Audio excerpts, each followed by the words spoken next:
seulement dit à Agnès de venir faire une promenade avec moi.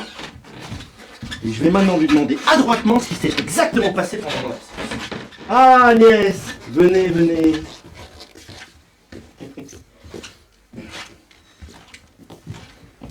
Quelle belle promenade. Oui, très belle. Et quel temps magnifique, hein. Tout à fait. Alors Agnès, que s'est-il passé ici pendant mon absence? La petite chatte est morte. Comment ça? Ah oui, c'est bien triste, bien sûr, bien sûr. Mais enfin Agnès, nous sommes tous mortels, c'est la vie. C'est la vie. Mais quand j'étais à la campagne, Quoi? a-t-il plu? Non. Avez-vous trouvé le temps long? Moi non. Je ne m'ennuie jamais. Et qu'avez-vous donc fait ces 10 derniers jours? 6 chemises, je pense. Ainsi que 6 caleçons. Ah Agnès, voyez comme les gens sont médisants. On m'a assuré qu'un jeune homme était venu ici en mon absence, que vous aviez accepté de le voir et lui parler. Je n'ai bien entendu rien que de tout ça. Et je parie que c'est Ne encore... parlez surtout pas. Vous seriez certain de perdre. Quoi? C'est donc vrai qu'un homme est venu ici? On ne peut plus vrai. Il n'a quasiment pas bougé d'ici. Je vous le promets. Mais enfin Agnès, vous avez absolument défendu pour qui que ce soit. Je sais bien, monsieur. Mais c'est parce que vous ne savez pas comme s'est fait la chose. Et je pense que vous en auriez fait autant que moi. Comment ça? Racontez-moi donc ça.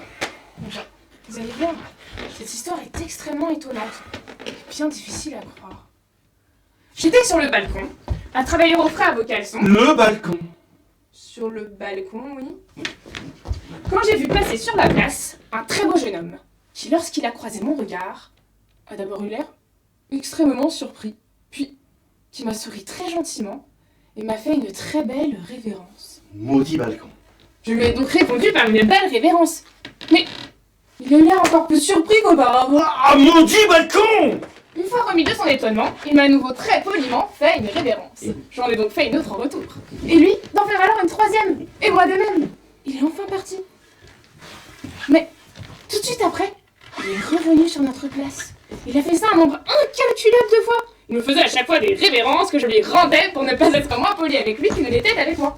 Donc, si la nuit n'était pas tombée, nous serions encore en train de nous faire des révérences. Bon, j'ai bien compris. Racontez-moi plutôt la suite.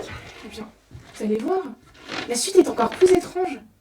Le lendemain, alors que j'étais sur le pas de notre porte, une vieille femme m'a abordée et m'a dit Mademoiselle, je vous souhaite d'être toujours aussi ravissante qu'aujourd'hui.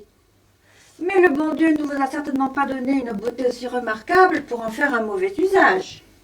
Je dois vous dire qu'hier, vous avez blessé un cœur qui est aujourd'hui obligé de s'en plaindre.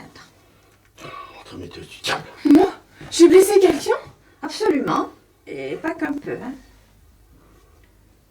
Mais enfin, mademoiselle, c'est le jeune homme que vous avez aperçu hier, depuis votre balcon. Oh mon Dieu, je suis absolument désolée. Est-ce qu'en lui faisant une révérence, sans m'en apercevoir, j'aurais fait tomber un pot de fleurs sur la tête? Mais enfin, mademoiselle, bien sûr que non. Ce sont vos yeux qui l'ont atteint en plein cœur et mis au plus mal. Comment? Mes yeux seraient donc capables de faire du mal à quelqu'un? Mais enfin, mademoiselle, bien entendu, vos yeux peuvent terrasser un homme d'un seul coup. Mais de toute évidence, vous l'ignorez totalement. Le jeune homme que vous avez blessé hier, il est d'ailleurs à peine encore en vie. Et si vous refusez cruellement de lui venir en aide, il nous faudra certainement l'enterrer avant 2 jours. Oh mon Dieu, mais cela me rendrait bien triste. Mais que faut-il que je fasse pour qu'il ne meure pas? Mais enfin, mademoiselle, il faut seulement que vous laissiez ce jeune homme vous voir à nouveau. Ces mêmes yeux qui lui ont fait tout ce mal sauront bien alors le guérir. Ah bon? Eh bien, si ce n'est que cela, allez tout de suite dire à ce jeune homme qu'il pourra me voir autant qu'il le voudra. J'y vais de ce pas. Adieu, mademoiselle. Maudite sorcière. Puisse l'enfer te récompenser de tes manigances. Voilà donc comment ce jeune homme a pu me voir et comment je l'ai guéri. Ne convenez-vous pas que j'ai eu raison d'agir de la sorte? Je ne pouvais quand même pas le laisser mourir. Moi qui compatis tant à la souffrance des autres et qui pleure à chaque fois que l'on tue un poulet. Oh là là, tout est la faute de ce maudit balcon et de mon imprudence ce jour à la campagne. Je n'aurais jamais dû laisser Agnès à la merci de ces ignobles séducteurs. Jusqu'où ce petit morveux a-t-il abusé de son innocence? Qu'avez-vous? Vous êtes en colère? Pensez-vous que j'ai mal agi? Non. Mais racontez-moi donc la suite. Comment sont passées les visites de ce jeune homme? Si vous saviez comme il était heureux de me voir.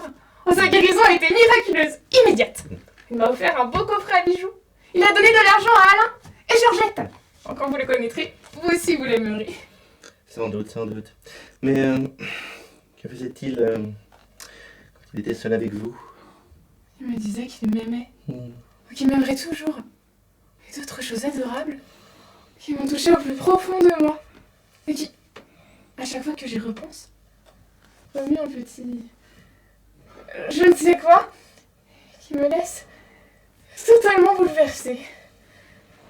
Oh, l'horrible autopsie où c'est le chirurgien qui ressent chacune de ses incisions.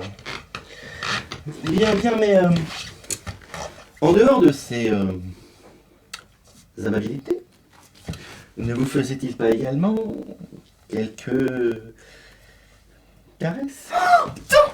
Il n'arrêtait pas de me baiser. Comment ça? Je vous le promets. Il me prenait sans cesse les mains, les bras. Et Quoi? vous a-t-il pris autre chose? Oui, en effet. Il m'a pris le... Quoi donc? Je n'ose pas vous le dire, monsieur. Vous allez certainement vous mettre en colère. Mais non! Mais si! Mais non, enfin! Alors promettez-le-moi. Eh bien, soit, je vous le promets! Il m'a pris le... Non, vous vous mettrez quand même en colère. Mais non! Mais si! Bon, vous avez fait assez de mystère comme ça, mademoiselle. Dites-nous maintenant ce que ce jeune homme vous a pris. Et vite! Je vais en crever. Il m'a pris le portrait. Le portrait. Celui que vous avez fait faire de moi. Votre portrait. Mais j'ai bien essayé de l'en dissuader. Votre portrait. Mais il tenait tellement à l'avoir. Votre portrait. Mais il m'a promis de me le rendre dès que je le réclamerai. Bien entendu. Laissons là votre portrait si vous voulez bien. Je voulais savoir si ce jeune homme avait fait autre chose que de vous baiser, que de vous embrasser les bras. Non. Est-ce qu'on fait d'autres choses? Surtout pas! Mais pour le guérir de sa maladie, ne vous a-t-il pas demandé de lui administrer d'autres soins? Non. Mais vous pouvez être certain que s'il avait réclamé quoi que ce soit, je lui aurais tout accordé.